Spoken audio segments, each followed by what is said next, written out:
Okay,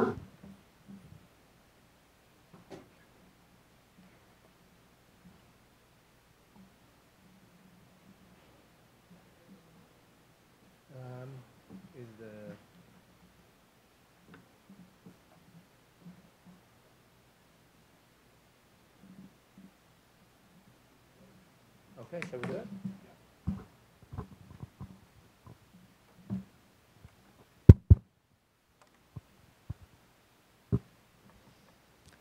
Welcome, everyone, to this exciting conversation we're happy to host here at the Institute for Public Knowledge.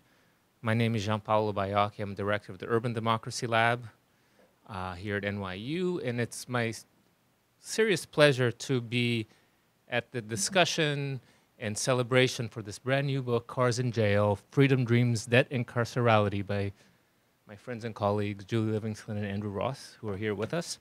The way we're gonna proceed is, after I introduce everyone on the panel, of course, Julie and Andrew will talk a little bit about the book.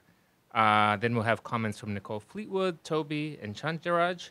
And for folks watching at home, surely there's some function on your thing that will get comments to my earpiece.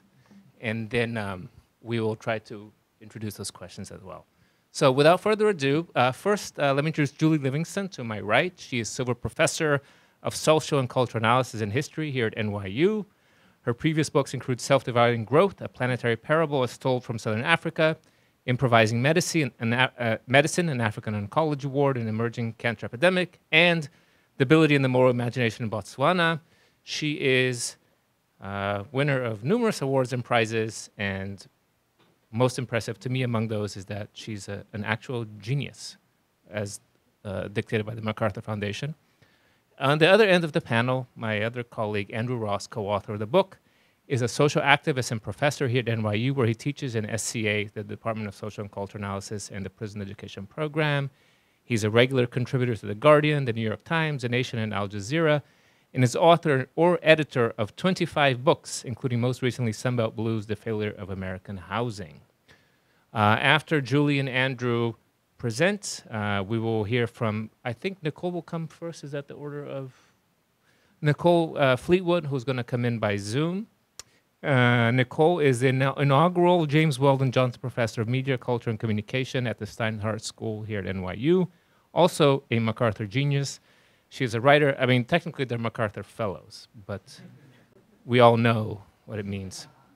She's a writer, curator, and art critic whose interests are contemporary Black diasporic art and visual culture, photography studies, art and public practice, performance studies, gender and feminist studies, Black cultural history, creative nonfiction, prison abolition, carceral studies, as well as poverty studies. Then we'll hear from Tobi Haslett. Welcome, Tobi. Tobi has written about art, film, and literature for publications including N+1, The New Yorker, and Art Forum. He penned Introduction to Horse Crazy, a novel by Gary, Indiana, that was reissued last September by Seven Stories Press, and also contributed an essay to the exhibition catalog for Radical Vision, Rez Abdou, which was a MoMA PS1 retrospective on the art of the Iranian-American theater director. He was the screenwriter for this very nice documentary called Riotsville, USA. If you haven't seen it, I recommend it. And then Chenjerai Kumanyika, who is a new colleague of ours here at NYU. He's an assistant professor at the Arthur L. Carter Journalism Institute at NYU Arts and Science. His research and teaching focuses on popular culture and social justice. In addition to a body of scholarly and journalistic writing, he specializes in using narrative nonfiction audio journalism to critique ideology of American historical myths about issues such as race, the Civil War, and policing. He's the co-executive producer of, co-host of Uncivil, which is a very nice podcast on Gimlet Media, and it's also a Peabody Award-winning show about the Civil War. Okay, so without further ado, I'll turn over to Julie and Andrew. Thank you, Gianpaolo, and thanks to IPK for hosting, and to you all for coming along, and thanks to our esteemed panelists, and also to Colin Robinson, our publisher, who's here this evening. Just a few words as a background before we talk about the book, because this is where the book comes from. I'm sure many of you know we have a prison education program at NYU, and that offers a 2-year degree up at Wallkill Men's Prison in Ulster County, and we get scholarships for students if they want to continue on at NYU. And so Julie and I and Tweelin too had this idea to grow a research lab out of the program a few years ago with the goal of training the students who were continuing their education here in basic research methods, and then they would go out and apply the methods in the field. We don't know of another prison education program that has a research operation like this. And it's a kind of innovative model because it's what we call peer researchers. These are formerly incarcerated students who are basically go out and interview formerly incarcerated peers while adding their own experience of incarceration to the interview. And it puts student growth front and center. And I just want to mention the names of the peer researchers who helped us on the book. Derek McCarthy, Vincent Thompson, Jose Diaz, Ayuba Thomas, and last but not least, Michael Pagan, who also did the photographs for the book itself. And also yeah, Zach Gillespie, Jesus Major were part of that pool. As for the content of the research, we had a lot of interest in carceral debt. You know, the multiple ways in which the criminal justice system generates financial obligations for people it locks up.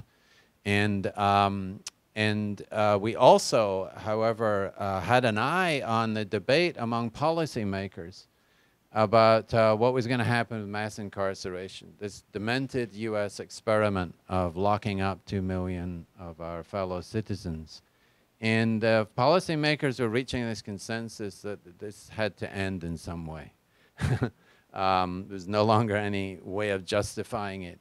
But because the human rights side of this is so ugly that they couldn't really look it squarely in the eyes, they typically frame it around the cost of incarceration to the public purse. How much is the taxpayer laying out in order to maintain this monster? Is it worth all the expense, and so on and so forth. So we decided to come at this from a different angle and ask, what is the cost of incarceration to the communities who are forced to send their loved ones every year to fill the cells? How much money, how much financial resources are being drained from households in these communities that are already struggling to stay afloat? And basically, they're paying the salaries of prison industry employees.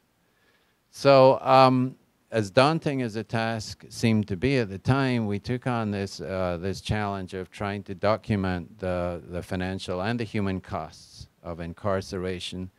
And we did a pilot study of about 50 to 60 interviews to see what we could find. And I'm going to hand it over to Julie now to tell us what we found and also introduce the book. Oh, is it on? Yes. Okay. So our peer researchers undertook this first round of interviews, and they created sets of budgets trying to figure out all the different ways in which formerly incarcerated people, where their money was going and how their debt was being generated. But as we started to look over the interviews, we noticed that automobiles appeared over and over and over again in these debt inventories and in the interviews themselves. And then, very unfortunately, a member of our research lab was arrested while driving and reincarcerated for a very minor parole violation. And then soon that happened to a second and then a third member of our lab.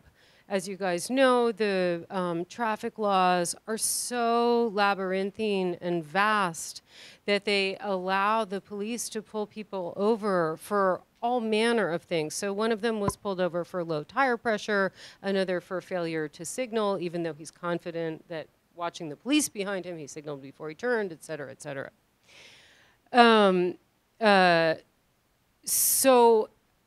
You know, through this very unpleasant experience, we began to see how the car was key not only to the debt piece that concerns us, but also to the carceral economy that interests us, and how poverty is wielded as a secondary punishment as well as a site of profit, because an arrest sets in motion a process of cascading harm. So built upon this set of interviews that were originally done by Jose and Derek, Vincent, Jesus, Zach, and Ayuba, Andrew and I then undertook a second round of interviews. We interviewed dozens of formerly incarcerated persons about their car use. This was during the pandemic, so we conducted this second round of interviews remotely over Zoom. We've spoken with men and women. We know there are a lot of trans persons who are incarcerated, but they didn't come up in our interview population. We spoke mostly with black people, but also with some white and quite a few Latinx persons. But because of particular requirements from the Institutional Review Board, most of our interviewees were located in 2 geographic sites, either in the greater New York area or in Indiana, centered around Indianapolis, but extending further afield. And then I'll just give you like a very brief sense of the cycle that we take up in the book, and then hand it back to Andrew, who can put a little bit of flesh on the bone. Basically, as I'm sure is familiar to everyone in this room, consumer lore holds the car to be a freedom machine, right? Every advertisement, the road trip movie, the desire to be out there on the open road in your car, and yet the car lies at the crossroads of 2 massive systems of unfreedom in our country, the debt economy and the carceral economy. So we see the car as being a paradox, and we try to kind of unpack that paradox to see how the long arms of carcerality and debt operate in tandem in the daily life of car use and ownership. The cycle by which these systems collude to criminalize poverty and turn freedom into capture look like this. Every day, more than 50,000 Americans are pulled over by police officers while they're driving. Most of them come away from this encounter owing money to the municipality or county in which they were stopped. But for some, disproportionately black, brown, and poor, the stop culminates in their arrest. And they will join the nearly 9 million Americans who cycle through our country's jails every year. Once they are released, among the first order of business for them will be to find the means to get back behind the wheel of a car, because it is an inescapable necessity in almost all parts of the country, save for this very rarefied site in which we're sitting right now.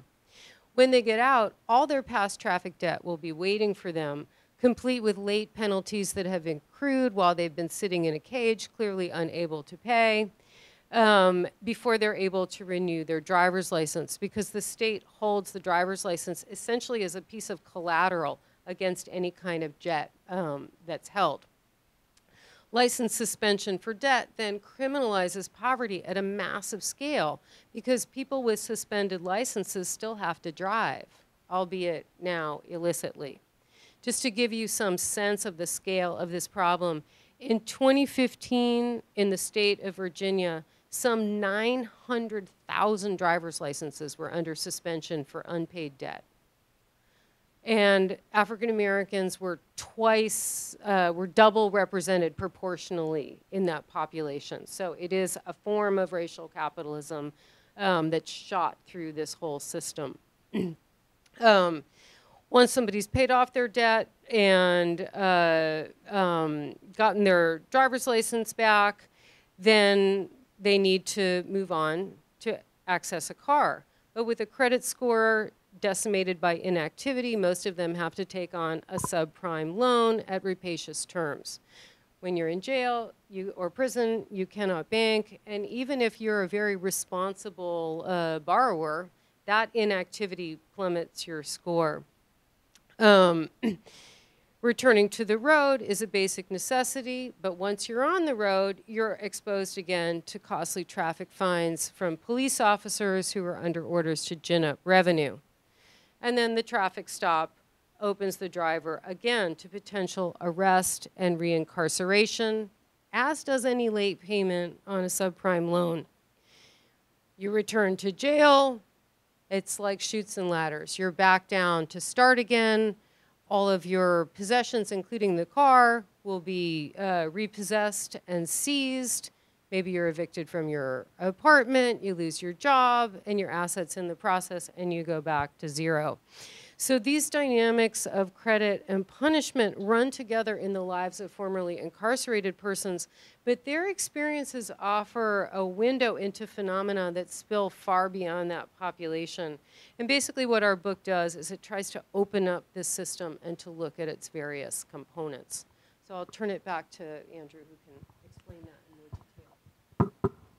detail. Thanks, Julie. You remember Benjamin Franklin once said that the only sure things in life are death and taxes. We would add traffic fines to that. Almost unavoidable for anyone who gets behind the wheel of a car, and it's the number one reason why people, almost everyone, is caught breaking the law and is punished by the state, right? That's a very common experience, especially if you're driving through a jurisdiction that heavily depends on revenue policing to meet the budgets, government budgets, right? And that's very, very common. This, aside from being a shitty way of funding governments, issuing traffic fines is a regressive form of taxation, because in the US we have flat rates, right? Some countries like Finland, they do a sliding scale. You get fined according to your income. In the US, it's a flat rate, so equality of treatment produces an inequality of outcome, especially if the judge, the presiding judge in the court, disregards your ability to pay. So let me give you just an example of that. You know, a $200 speeding fine means nothing to a hedge fund manager from Greenwich, Connecticut, who's stopped while he's driving on the way to the country club golf course, right? That same fine for someone who mows the fairways at the golf course, that person's stopped. $200 is a huge challenge. May not be able to pay that. Can take a day off work to attend the court summons. There's cascading penalties that begin to mount up. And they may lose their license, as Julie mentioned, for debt delinquency. And they may end up facing detention or probation for contempt of court and or driving without a license. Nothing of this sort will happen to the financial manager. But it's not just traffic debt, or what we call state debt, that can lead to detention. It's also civil debt. And we're talking here about auto loan debt, which has doubled over the last decade because of the entry of subprime lending and longer loan terms up to 84 months. It's now about $1.5 trillion, just below student debt and mortgage debt, although they get a lot more attention than auto loan debt. And auto loan debt is the annual average auto loan payment now is $700 or more. That should surprise you. And that doesn't include insurance, and it doesn't include the cost of maintaining a car. And maintaining a car generates even more debts because the auto parts business is also now heavily financialized. You need a new battery, you need a new transmission system, you need a new set of tires. You get each of these financed. And so all these debts mount up. So what we found was that someone who's coming out of prison with a low credit score really is red meat to a predatory lender who's waiting in the dealership for that person to come in. And we found an interview after interview. Our interviewees were telling us that they had acquired high status, expensive cars on release from prison. And it was easier to acquire a car like that than it was to find an apartment that they could rent. Because that predatory lender is waiting for you, and they don't want to be selling. In fact, they will not sell you a Honda Civic or a Nissan Sentra. They will only sell you a really fancy car that equates with your fantasies while knowing you can't afford it, and they will be able to repossess it in a few years and sell it to someone else who's equally desperate. So those loans, that kind of debt also lead to detention, because although debtors' prisons were abolished in 1833 in this country, they are alive and well in many local courts, or small claims courts, where creditors lobby the judge to issue contempt of court notices. So, Julie, do you want to say something about surveillance? Or? Sure. The other theme that we take up is the ways that state surveillance runs through the car. Your car, if you have one, I don't, but lucky me, is essentially now a giant mobile computer. And as such, it routinely collects behavioral data on drivers. And that data is then owned by the manufacturer of the car.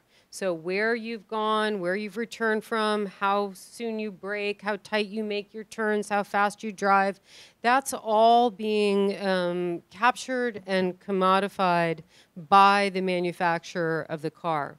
Now you take your smartphone and you plug that into the car, and that data is also being captured. And then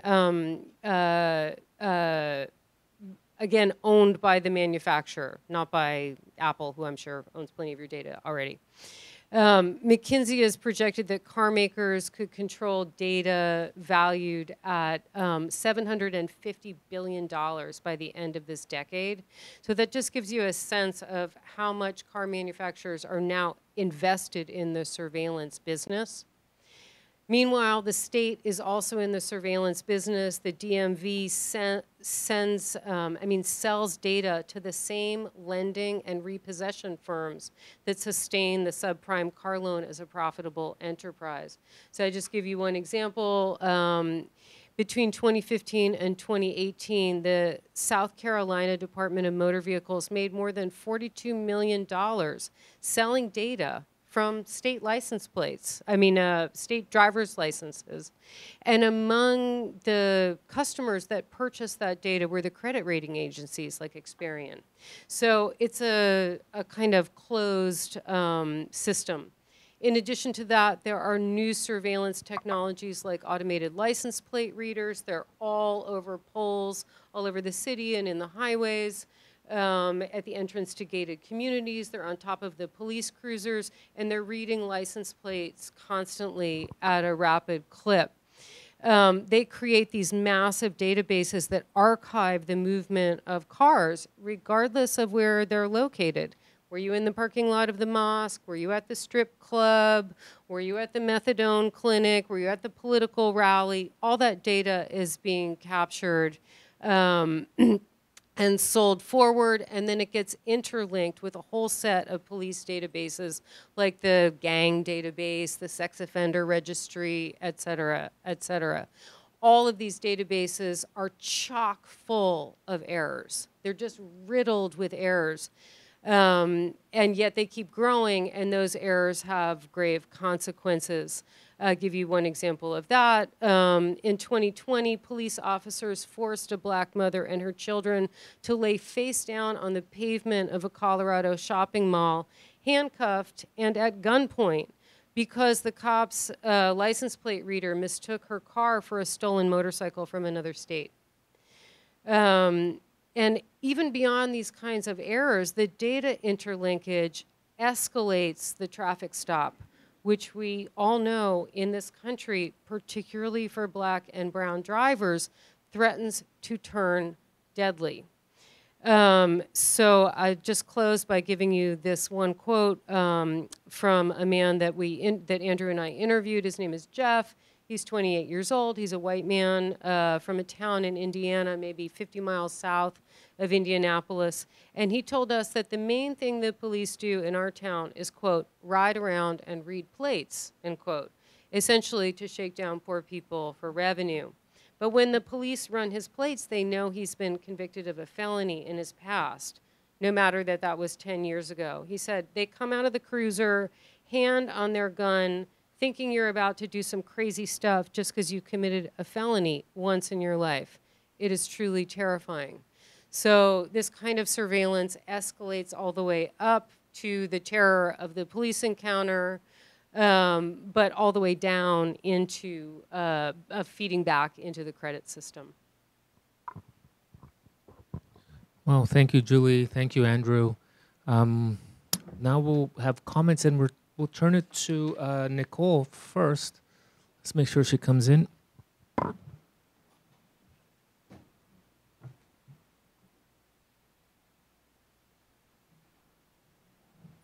Hi, good evening.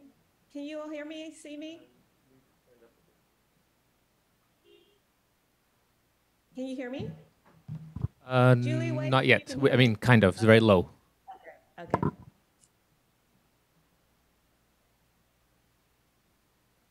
Can you hear me now? Not yet. Okay.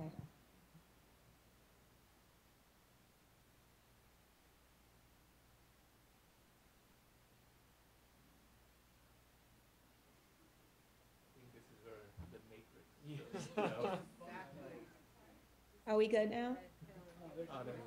Okay, we can see you. Okay. Don't look. Hi, Julie. Hi, Okay, Andrew. we need Hi. to turn you up on this end. Let's see. Okay. I see some very strange video art happening.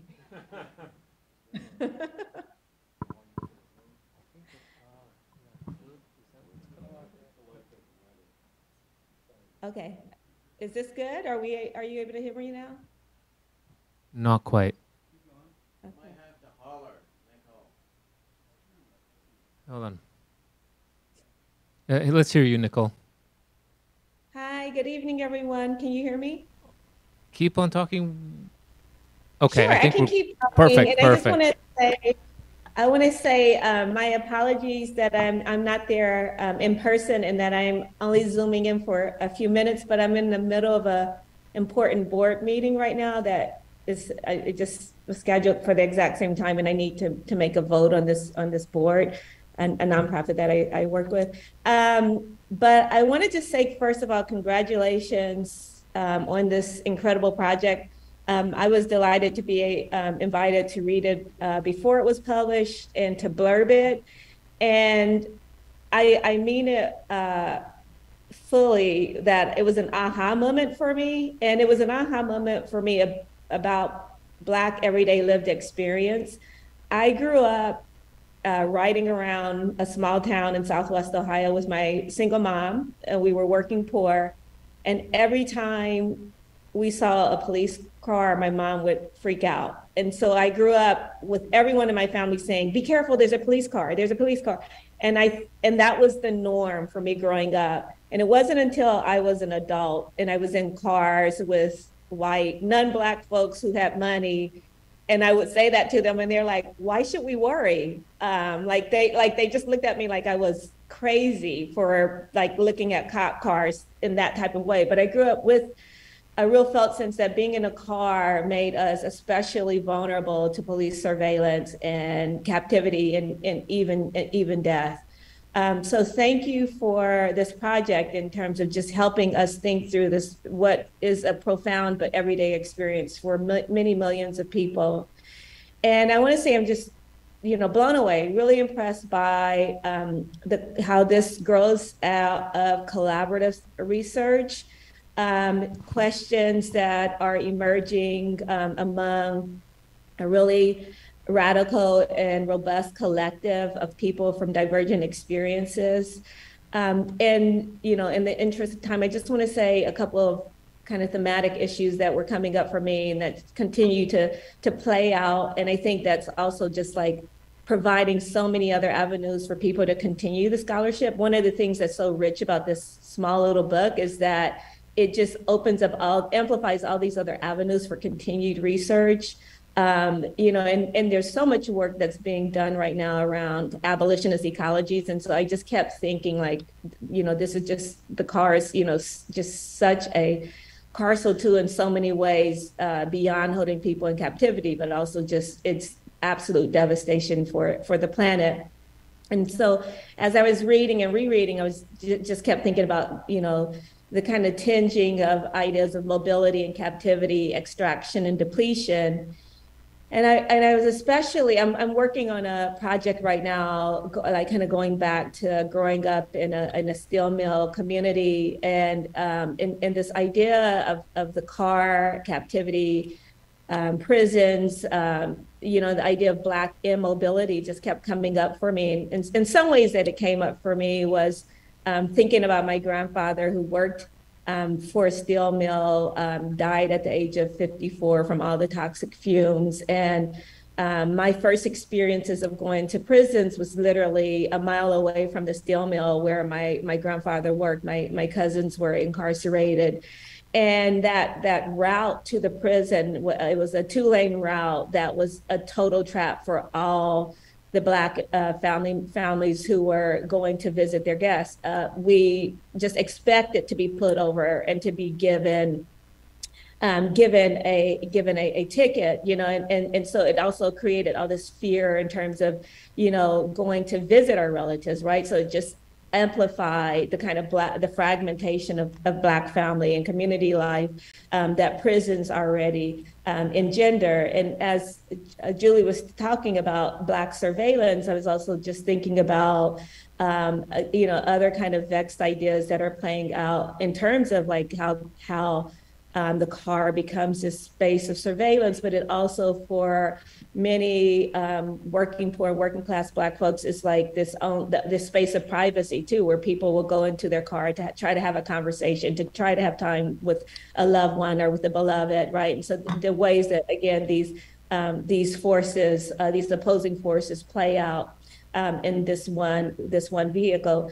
And thinking more and more just about Ruthie's idea of racism and premature death, and how the car links so many of these forces together in terms of ways that we are made more vulnerable to death and to other forms of erasure.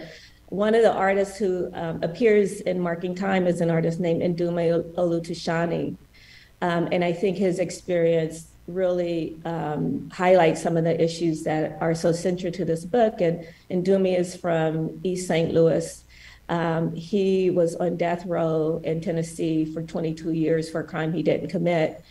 A murder took place in Memphis, and the person who committed the murder was driving a car with Missouri license plates. And so the police worked with the FBI, went into East St. Louis, rounded up Black folks, many of them who had like parking violations. And Ndume became the prime suspect. He was driven across state line in a police cruiser, had never even been to the state of Tennessee until he was on trial, was convicted and sentenced to capital punishment within 4 days, right before the holidays, before Christmas. And his mother, a year later, died in a car accident, and she was the only person who had been visiting him. Years later, when he was released, his son, who he had spent, 20-something years away from, ended up also dying in a car accident. So I want to say that this research for me is just, it's so important, this project, but I feel like also all the questions and potential projects that open up through the research that you all have done. So thank you very much for this rich body of work. Thank you so much, Nicole. And I guess you're leaving back to your board meeting, right? I can sit here for a few minutes. I don't know if there are specific questions for me or if it's just going how it's structured for me now. But meeting ends at my board meeting ends at 6, so I should at least in 5 minutes go back for the vote. Yeah, so maybe you can, I think we'll still be talking at 6 for a little bit. Maybe you can come back at 6 and join the conversation. I can't because there's something that happens after 6. Sorry. Okay. That's connected to it. Well, feel free to hang out. I should tell you, you're giant in our room. Oh, I'm sorry. No, it's good. I wanted to be here in whatever way I could show up. So That's I nice. apologize. So I'll pass the microphone to Tobi. I want to join Nicole Fleetwood in congratulating you on this amazing book, and also in saying that it really does open up so many new ways of thinking and talking about obviously carcerality and debt, but also the peculiar figure that is the automobile. Is this on? Okay. Okay, so half of this I've written out, and the half of it is just kind of associations that I'm going to dare you to tolerate. So the very title, Cars and Jails, marks out, like a painter with a palette knife, not just the concerns of the book, but also the vast plane upon which those two terms collide. Which is to say that in addition to the astonishing volume of quantitative data, interviews, and yes, ideology critique punctiliously synthesized in this study, the book also amounts to an act of redescription. As if to say, what if we were to rename, reformulate the very concept of the United States under present conditions? What would be the most robust terms upon which to base a critique of this nation-state with these racial divisions, these means of class reproduction, at this level of technological advancement, under this regime of variegated vulnerability, and thrumming with this ideology of risk and competition? The answer might be cars and jails.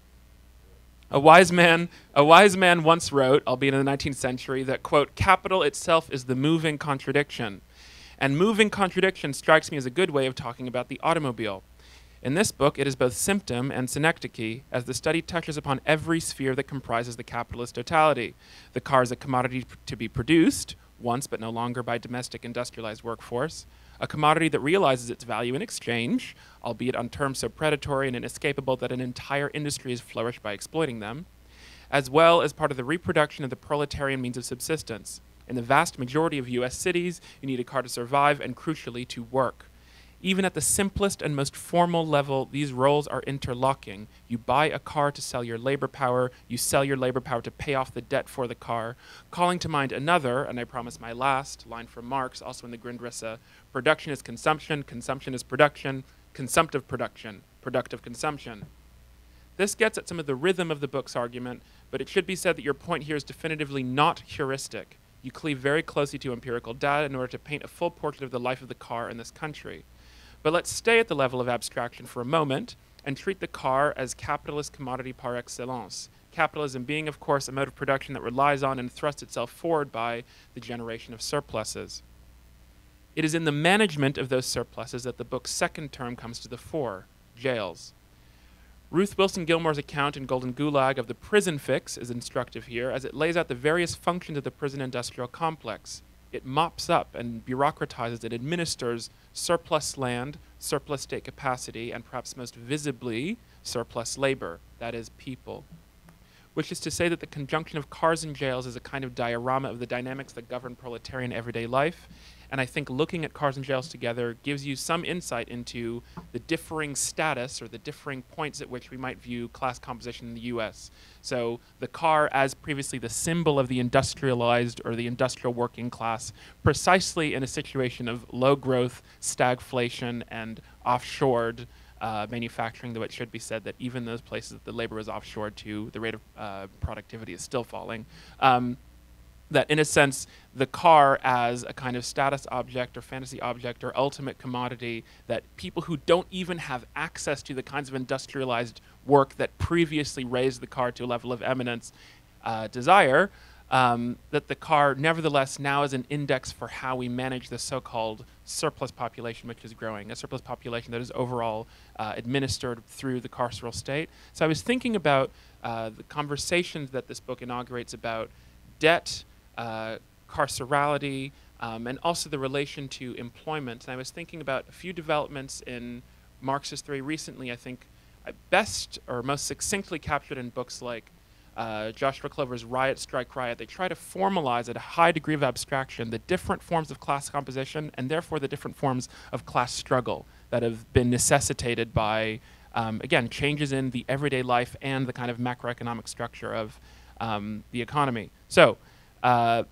just to vulgarize Clover's argument completely and kind of mine it for its instructive potential, the basic thesis is that once upon a time there were strikes. Strikes are something that become technically and tactically effective if you have a taut labor market and you actually have the capacity to inflict real economic damage upon your boss in a mass way.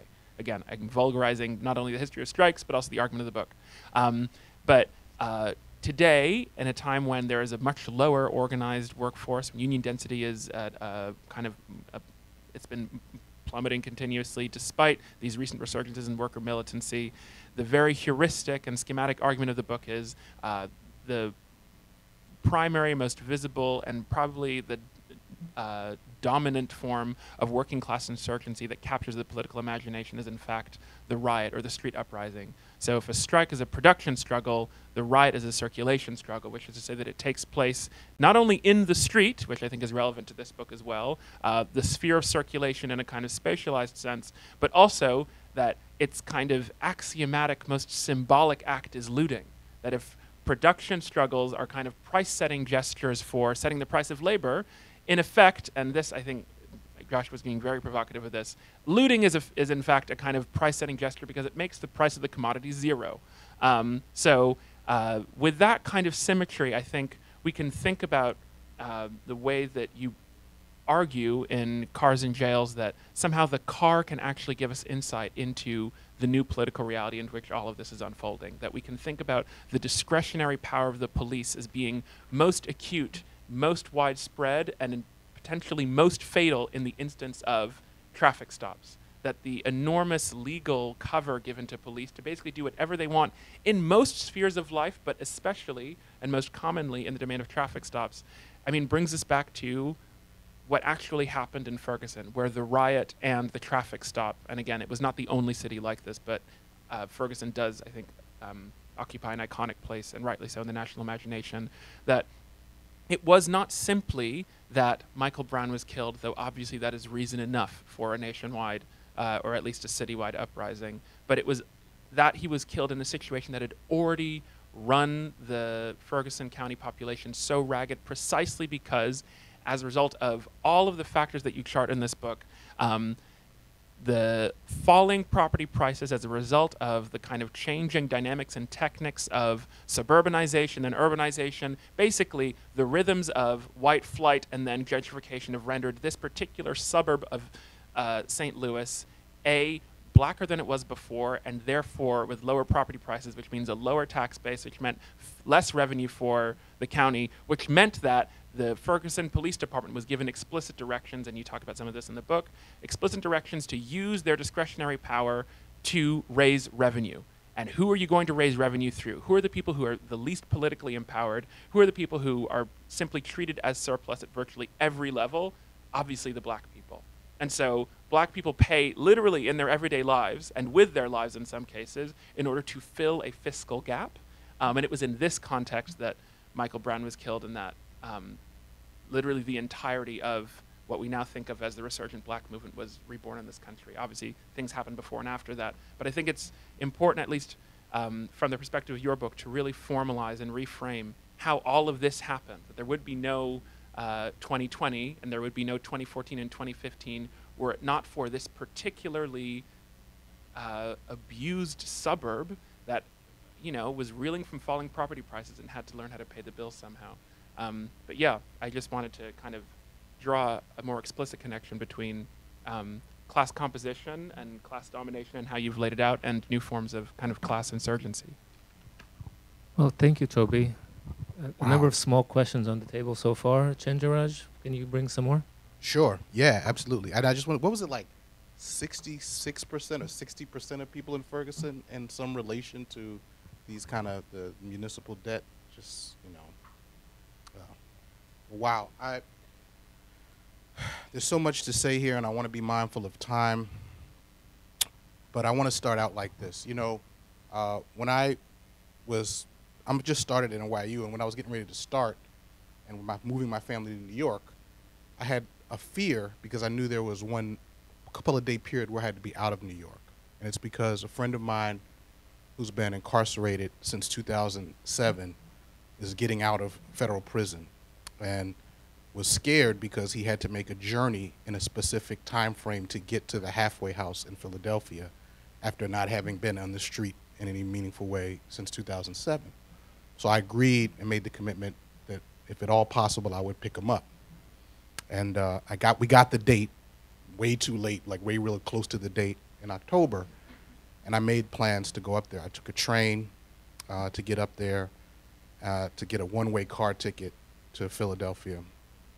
And, you know, to rent a car. And so I remember when I was, you know, meanwhile, I'm moving to Manhattan, which is expensive as hell, and I was broke, and I had to justify this to my family. So I was thinking about all that when I chose what car to rent. You know what I mean? Like I was on the sort of website, and there was that moment where you have to choose the car. Normally, I just choose the cheapest one. I'm like, whatever, does it have wheel? You know, that one. You know what I mean? But I paused for a minute because I was like, I'm picking my man up. You know what I'm saying? And how does he want to sort of re-enter the world in this way? And I thought about my friend, because one of the defining things about my friend, or ways that he was defined when we knew him, is back when he was out, was that he was someone who had a Mercedes-Benz, you know, 500 series Mercedes-Benz. You know what I mean? And that was just like the stuff of all these fantasies, right? And he actually had it. And we used to drive around in it. So much of my time with him had been driving in that Benz. Now, and the pleasures of the Benz almost covered up the anxiety about what he had to do to get that Benz, and what that meant about how he is navigating underground economies based on what was available to him. So I thought about that, and I kind of upgraded and got a car I definitely couldn't afford.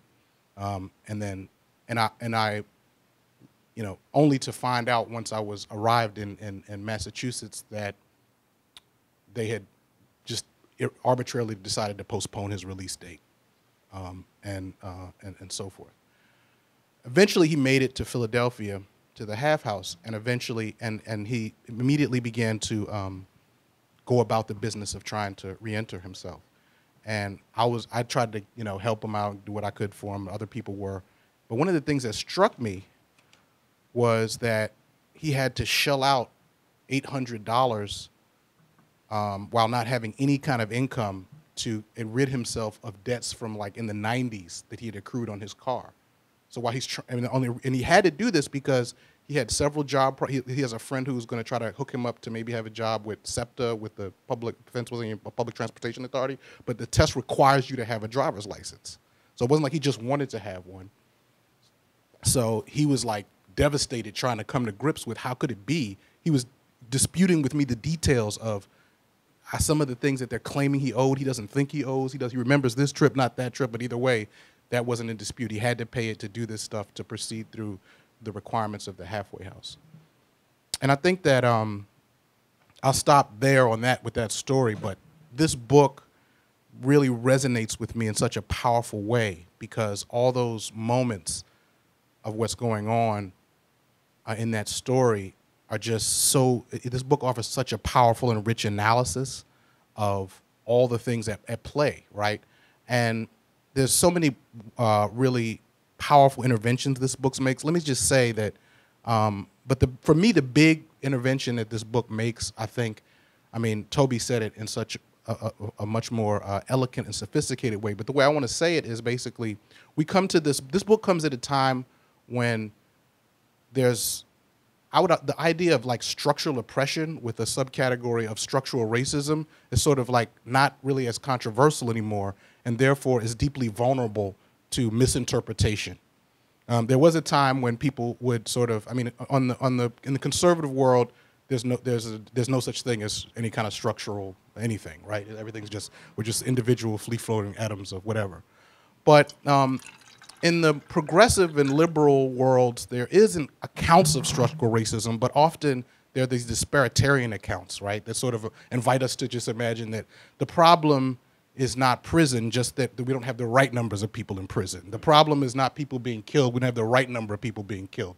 And if we can just convert those things into the right access and opportunity, then we defeat the structures of racism. So we have an account of structural racism that's actually a deeply deceptive account, but one in which nonprofit resources and real activist energy are consistently marshaled toward. This book, to me, really kind of nails and offers a different account that I think should become central to our organizing work and thinking, because it really illustrates it in a concrete way. It's not, here are the structures that we're talking about. And they're not just one system, as Alexandra Napatoff points out in her book, right? Sometimes we talk about systemic or the system, and we play into the idea that this is one coherent system, as opposed to the sort of vast matrix of even just systems of financialization of debt that are described in this book. So I to me found this is like, I think this is going to be this book is going to be the new way I define structural racism for people. I learned a ton from this book. As several of the other people have said, this book really offers us a tremendous intersection of disciplines, right? I look at the different disciplines that we operate and do our work in as kind of like superpowers or lenses that allow us to see things, but you can't see, no discipline can see everything, you know what I'm saying? But this one really does bring them together. So for me, the critical account of infrastructure, which again, I know that Julia and Ross would not claim to have invented that account, but the way that they narrate the account of why our landscapes are geographically are laid out the way they are, right? And it does it in a way that I think is digestible. Like, I could give this book to my friend, and he could really, I think he would embrace it and enjoy actually reading the account of why our highways, why our public transportation is laid out the way it is. The account and update of debt structures, there's, I think, several of us who do work with Debt Collective and are trying to understand debt in more sophisticated ways. And this book really, I think, gives some meat and some updates to that is really valuable. And again, the narrative account of how the car functions at various points of our lives, right?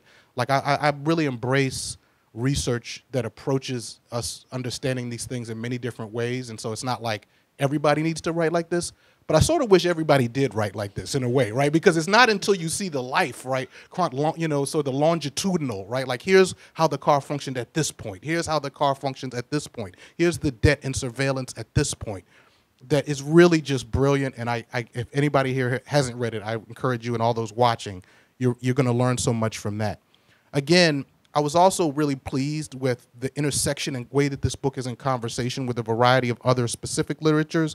And, I wanted to come with at least one critical point to push back. But it was like every time I thought of something, it was like you all would address it in the next couple of pages. Like, I remember when we were talking about mobility, it was like, black mobility, brown mobility. I'm like, learning, right, reading, loving. And then I'm like, yeah, but what about police mobility? The car change. And then it's like, boom, right? What about Sarah Seal's work? Bam, they just go. And here's Sarah Seal's work and sort of putting their work into conversation with that.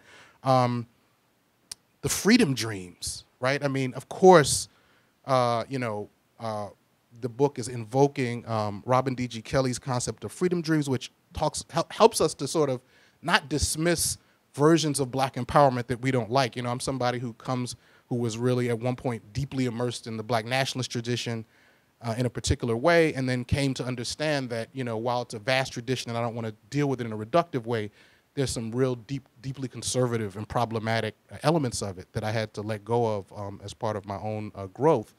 And Kelley allows us to think about that in the same way, right? This book really allows us, the chapters where we're talking about the pleasures of the car and how it figures into people's imagination and how people are offered the car with this called a false promise or Faustian bargain, to use Gilroy's term, right? It's like the way it allows us to wrestle and be with that in a way that just doesn't dismiss it, as something. And also that doesn't disconnect it from material conditions, right? Like I'm a hip hop artist, right? So in some sense, I'm like, damn, we got some cultural work to do to offer people different visions of being in the world that don't position the car in this way. But on the other hand, this is not like a cultural origin, right? Like, there's a material struggle at work here. So there's so much more to say, but I just want to, I guess I'll kind of close out by saying, one thing I learned from a lot of different black speakers is like how to have like 5 different closing. In closing, and this is my first closing. But so this is my first closing. All right. So, in closing, I think that this book offers us some material to structure movement priorities for those who are interested in actual movements, and that's We can talk about the scholarly interventions, we should, but I'm going to talk about the movement priorities. There's numerous places to focus our efforts. A lot of that work is already underway. You know, for example, with the fines and fees in particular, there's great work being done. My comrade Alex Karakatsanis has done some great work around fines and fees. But I think, again, you know, I don't see in the organizing landscapes the car being a prominent theme in our organizing, and I think it needs to be, right? It's a unifier, right?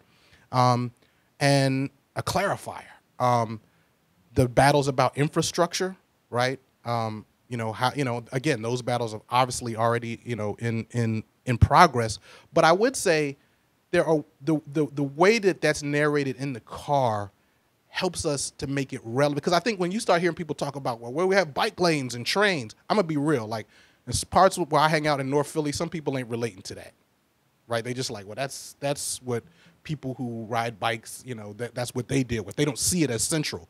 But then when you put it in the narrative and say, why do we have these roads? What kind of consumption fantasy and regime was being created by that? Who's served by that, right? And you put it into that frame and ground it in people's lived experience in the car. That, I think, is a way to involve more and more people in the infrastructure battle. As I was talking about with my friend, new capacities and ways that we need to help reentry, right, and facilitate reentry. I mean, this book has given me so much on a personal level to think about what to be thinking about with my friend. It gave me a framework to understand what he's up against. And I think that, obviously, broader than a personal issue, people who are doing reentry work desperately need this book to really understand the full landscape. And then, of course, you know, some of the other things. So I think that,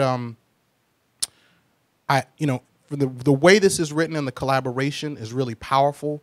First, because, like, I'm just the account that Marlon offers of the visceral fear of what it's like for him to get in this car after being out. I mean, everybody has to read and reread that. That for me was like, he's like, I love listening to music when I'm driving. He was like, I don't listen to music because all I'm thinking about is my parole being violated, right? I mean, that kind of account and insight and just all the stories and the way that folks are really able to just nail it in is really a real argument for this kind of collaboration. This is not some charity project where we're working with people just to be nice or even just because it's ethically the right thing to do on social justice. It's like we need these scholarly insights from these peer researchers, right? So, and then, yeah, just so many moments like that. But I'll stop there and just say I'm really thankful for the book and honored to be invited in this panel, and I hope to be an ambassador for it and to get the word out. So thank you. Very nice, Chenjerai. So I'll turn it over to Andrew and Julie for responses to this small set of questions. And there's a couple of questions in the audience, I feel. There's a couple coming in from home viewers also. I'm looking at you.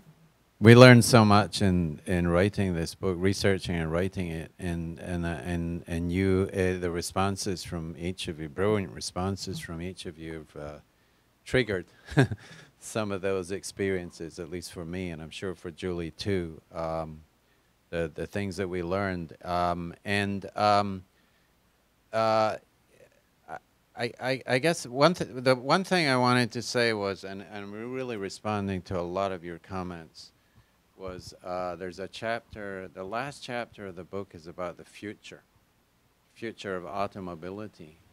And it's this sort of brave new world that the corporations are bringing into being, where they're promising a variety of on-demand modes of transportation, you know, everything from ride sharing to driverless cars and so on and so forth. And they're promising that this brave new world will remedy a lot of the ills and injustices that we mentioned in the book and that Tobi and Chenjerai and Nicole have mentioned in the course of this evening's panel. And Julie and I are a little skeptical about this brave new world for all sorts of reasons. You know, it's going to be run out of your cell phone, on-demand transportation, so out of apps, so even more potential for sucking your personal data up and out and selling it on the open market. Auto loan creditors are not going to give up the goose that lays the golden egg for them very easily. And it's not as if driverless cars are not going to be financed in all sorts of ways either. And then there is this little thing, and you know, likewise with these with revenue policing, local governments really, unless someone has the political will to start taxing the rich, it's going to continue. Traffic fines are going to continue to be the basis for funding. And then there's this little thing called racial capitalism. You know, we don't need to be Afro-pessimists to recognize the resilience of racial capitalism. And that's why we put Malcolm X's quote on the front of the book. Racism is like a Cadillac. They bring out a new model every year. And Malcolm said that long before mass incarceration came into being. I mean, long before cars became these very efficient vehicles for delivering black and brown people into the arms of the criminal justice system. And long before the civil rights demand to access loans was taken up by the financial industry in the form of predatory inclusion. So we kind of end the book with our wish list of things. We probably don't have time to lay them all out.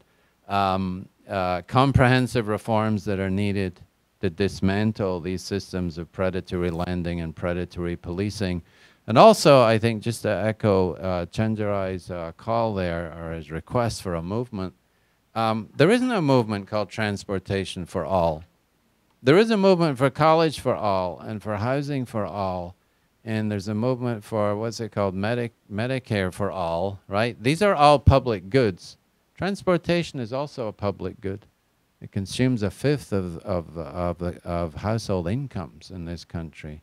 And maybe we need a movement like that called Transportation for All. And I think that's the very least the book could do to move us in that direction. Maybe I'll just add a word or two to say that I am grateful for these comments and the feedback and the careful reading, and I want to underscore something that Tobi brought up, but I think that Chenjerai was referring to as well, and that is the relationship between housing and transportation. You know, one of the reasons that the car functions as this fantasy object for a lot of people is because they know they're never going to afford a home. Never. And yet, the second you drive that car off the lot, it's going down in value. Whereas if you bought a home, the goal or the hope is that it's going to go up. And the revenue policing in certain neighborhoods, which are always these black and brown neighborhoods, is part of the same phenomena that makes the property values go down because the crime rate goes up because that's where the speed trap is. So there's something about, and then we talked to quite a few people who had to sleep in their car because they didn't have a home, or came out of prison and were staying with relatives, couch surfing, and kept their possessions in the home. I mean, in the car, so that the people they were staying with didn't worry that they were moving in. So that relationship between the two of them, I think, unlocks yet a next layer by which these systems operate, and is probably worth thinking through. Thank you. Do folks have questions from the audience that you want to pose? And we have to speak into the microphone. Hold on. I've always wanted to do this, walk around with a mic. I just had a small comment too. I have a friend, a former Major League Baseball player, black guy, 6'4", driving a Cadillac in California, gets stopped by a cop. Not poor, smart. So what he did is he greeted the cop very nicely. And he then told me that if the cop took him out of the car, he would have been shot because he's 6'4". So, and it seems to me, now I've been stopped, I'm a white guy, several times. I was once put in jail. I was once stopped twice without a state license plate in a small town for going too slowly. So it seems it's not that we should defund the police, but we should refund the police somehow to make sure that those people that go into law enforcement are people with some kind of sense of what their duty is supposed to be. And their duty is supposed to be is to protect the people, not arrest them. Do we want to do more questions from the audience as a block, or do you want to take that on?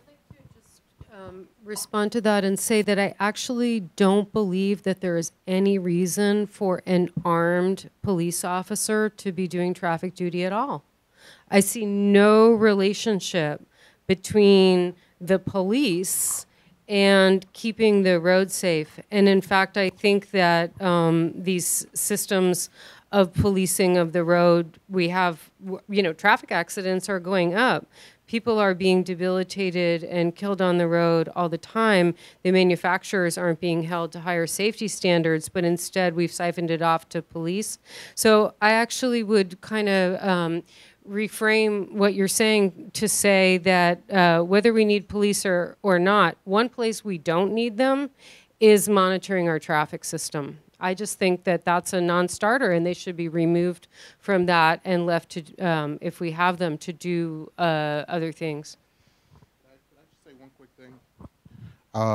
Also, this book offers a conversation with the book by Sarah Seo called "Policing the Open Road." One of the things that comes out in that book is, and I'm also working on a history of police project. The father of modern, one of the fathers of modern police. A lot of founders of people get called fathers of modern policing, but one of the big ones is August Vollmer, and he's in Berkeley, and he was really about trying to take police and make them into these modern thing. I don't agree with a lot of it. A lot of the problems we have, I think, have resulted from what he instituted in his effort to reform. But one thing that's interesting about him, he's really looked up to in police worlds, is he was vehemently opposed to police being involved with traffic. He was like, it's a waste of resources. It creates all kind of problems. It makes the public hate the police. It's just interesting to note that somehow we still wound up with that as well. And actually, Berkeley is one of the first municipalities that have taken armed police off the beat when it comes to traffic safety. But I would just add that historically, that was a reason for the rapid growth of police departments, because we no longer had, bank robbers and gangsters being chased on the roads, but everyone, with the mass introduction of the automobile, the need for adequate traffic safety was the rationale for the growth of police departments.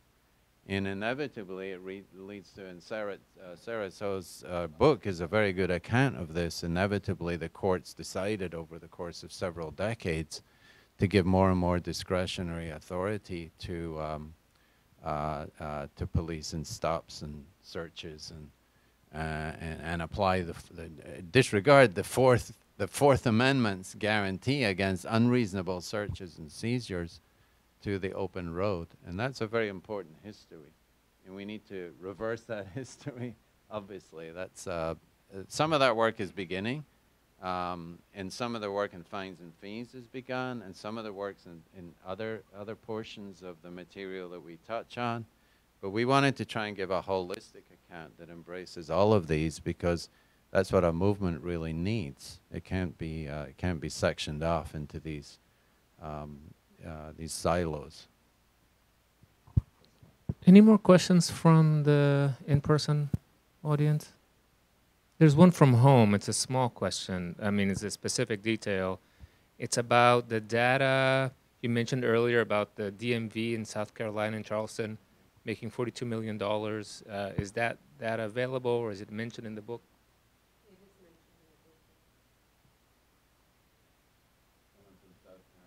mentioned in the book. Yes. They're very upset. I just also wanted to be the final response to the refund the police proposition, because what I think is interesting is at least three things about some of how the conversation around funding and police has taken place. A, the notion that refund the police, which I now feel like I am hearing more and more often, presupposes that police have ever been underfunded, when in fact, obviously, empirically speaking, that's not the case at all. I would not personally fear for the funding of the police, but also even the question of public funding puts front and center the question of fiscal policy. That if we had at our disposal the ability to fund and defund things completely at will, then we would already be living in a very different society. That, of course, there's a reason that in Ferguson, to take only the most recent and most flagrant example of this, there's a reason that police departments have been overwhelmingly devoted to the securing of revenue. It's because the revenue for funding and refunding and defunding is not available by normal democratic means. What we have is kind of taxation at gunpoint, which is one way of funding whatever it is you want to fund, whether that's armed right-wing people or food banks. I mean, just at the end of the day, something about the state's purse has to be filled through one means or another, and it's simply a result of fiscal crisis upon fiscal crisis that has delivered us into this situation in which the enormous discretionary power enshrined in the category of the police is being exploited for all sorts of things. It's not clear to me how any sort of difference in training could actually make a significant dent in the overall macroeconomic realities which render predatory policing and revenue policing not just inevitable outcomes of clashing institutions, but an actually desirable political outcome for something like the Ferguson City Council.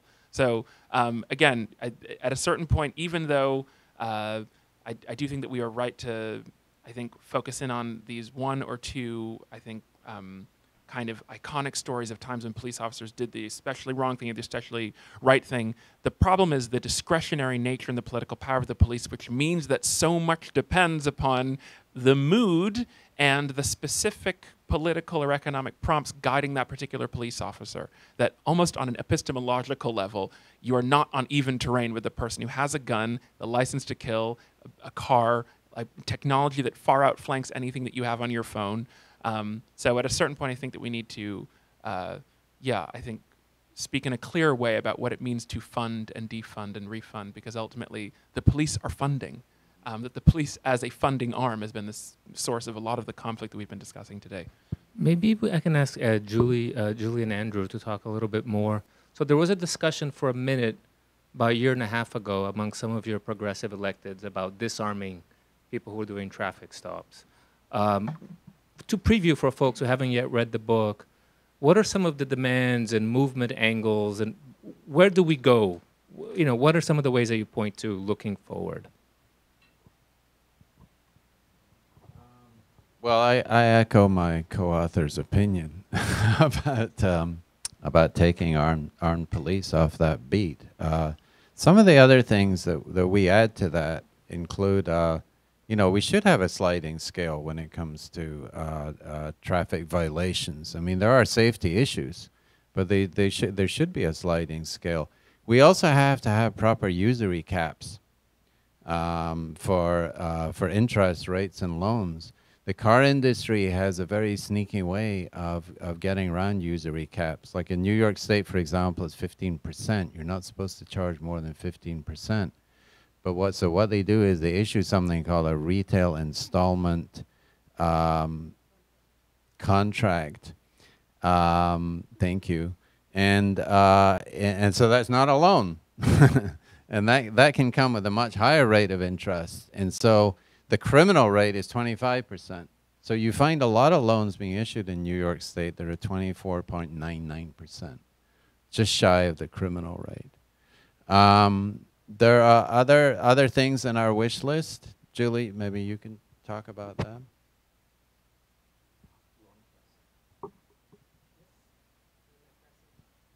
Everybody in this room knows. Okay. No idea how to work anything electric. Okay, in the back. Why don't we have public transportation that functions and that is free? I mean, that just seems like a no-brainer, right? We need to get around. The car is killing us all with everything that comes out of its ass, and moving it to an electric car is simply going to move the whole military apparatus that secures the oil into the rare earth materials that are supposed to sustain the electric car. And any trip to the Congo, and a coltan mine or a cobalt mine is going to show you that. So that isn't going to help us ecologically in the ways that we fantasize, but genuine public transportation, I think that's, you know, absolutely, and we should be lobbying for it. We've talked about how sliding scale traffic fines. We've talked about bringing auto lenders under the usury cap, but also, why do poor people pay more for everything? Why do you pay higher interest if you have a lower credit score, if your low credit score is determined by the fact that you don't have enough money to play in the system, but that you must then participate in that system? There should be ways, if we have to have credit, if that is going to be the system, there should be ways to securitize that credit so that people with fewer assets are not paying higher interest rates, but are paying lower interest rates. Like, everything is upside down. It's like poor people shouldn't pay more for their medicine than rich people. Everybody needs the medicine. People should pay it at the price that they afford. So I think that there are probably vast things that could be done inside of the credit system.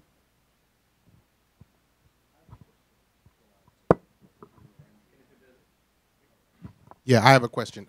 So one of the things I thought was a really powerful intervention in the book relates to how we think about debt broadly. And I think that in some ways could extend to this gentleman's comments about how public workers and their discretion or not.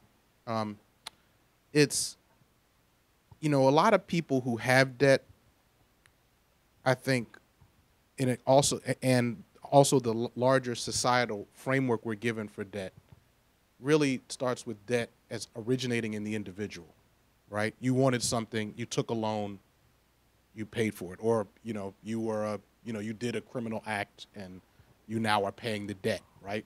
Both, you know. And one of the interventions that is in the sort of other critical literature on debt, and that your book really expands on, is thinking about debt as originating not from the individual, but from institutions, or, you know.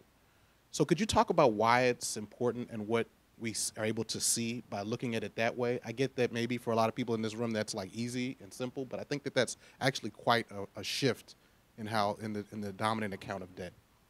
Yeah, no, thank you for that, Chenjerai. That's one of the reasons why we call traffic fines state debt, because that is an instance where the state creates the debt obligation, enforces it, collects it, and punishes it at the same time. The state performs all of these roles, and so if you cast it as that, that's a sort of unique. The state as a creditor in that regard is kind of unique. So we drilled down on that. We also have, I mean, we've been active in the Debt Collective, so we know that most of the attention has been on student debt, and rightly so, for all sorts of reasons. But it's important, and this is an argument we make in the book, to bring the auto into that, you know, for all sorts of reasons. But basically what we're talking about is a shift to user-financed public goods.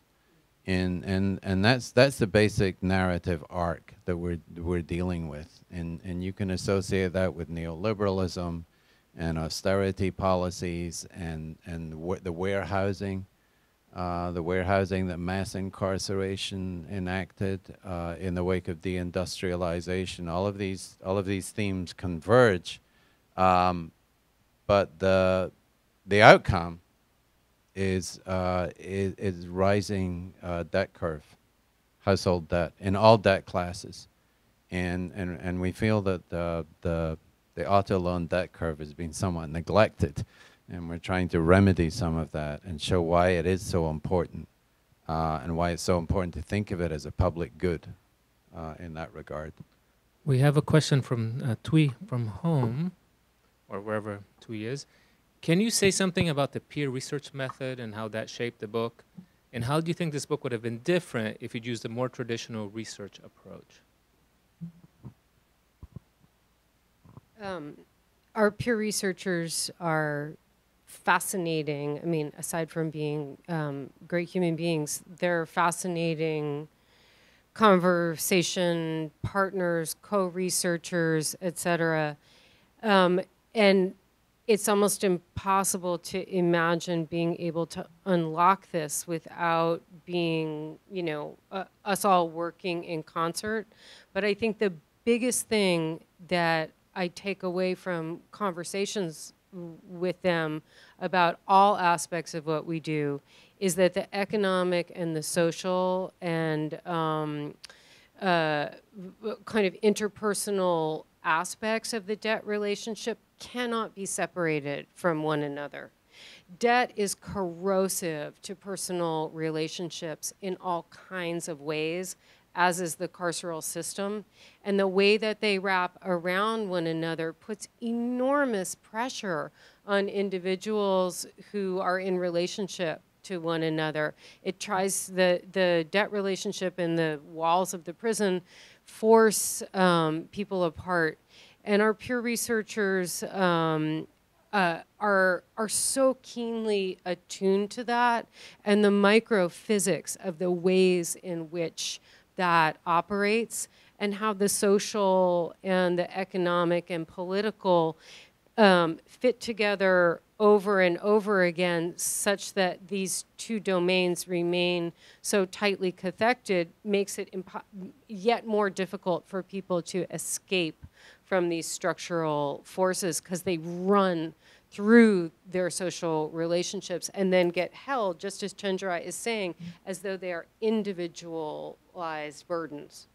So I would say that that's one of the primary, really compelling and forceful analytic, like overarching analytic lessons that the peer researchers in our lab have been hammering home.